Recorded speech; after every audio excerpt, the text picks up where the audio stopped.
He threw a nuclear bomb about to explode into the ocean, then tied a steel cable around his waist and quickly climbed onto his partner's helicopter to escape. But the carrier fleet in the nearby waters was in trouble because everything happened so suddenly that the soldiers on the warships had no time to evacuate. As the time until the explosion grew closer and closer, their lives entered a countdown. But some soldiers still took protective measures, praying they could survive after the explosion. Soon it was time for the nuclear bomb to explode. In an instant, a huge vortex formed in the ocean, and the surrounding boats were all sucked in. Then came a massive explosion. The helicopter that had already retreated 10 miles away also felt strong vibrations. However, the real danger had just begun. The shockwave from the nuclear explosion was rapidly attacking the fleet. In less than 10 seconds, all destroyers and frigates were submerged by giant waves. Even the aircraft carriers weighing hundreds of thousands of tons were almost capsized. But after the explosion, everyone miraculously survived because the seawater blocked most of the nuclear energy. Plus, the warship shells were hard enough, so this crisis was resolved. However, Jimmy, who threw the nuclear bomb, was not a terrorist.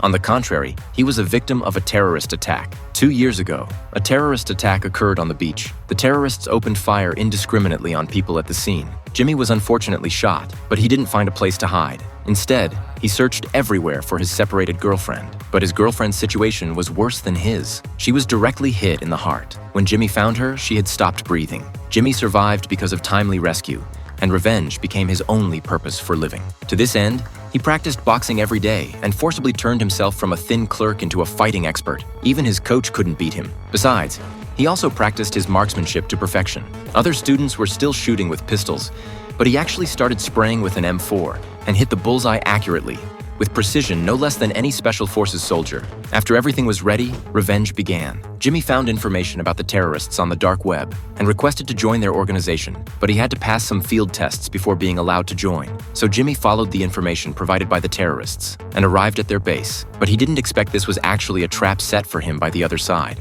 As soon as he arrived at the base, he was captured. Now his hands and feet were tied. Even with great abilities, Jimmy couldn't use them.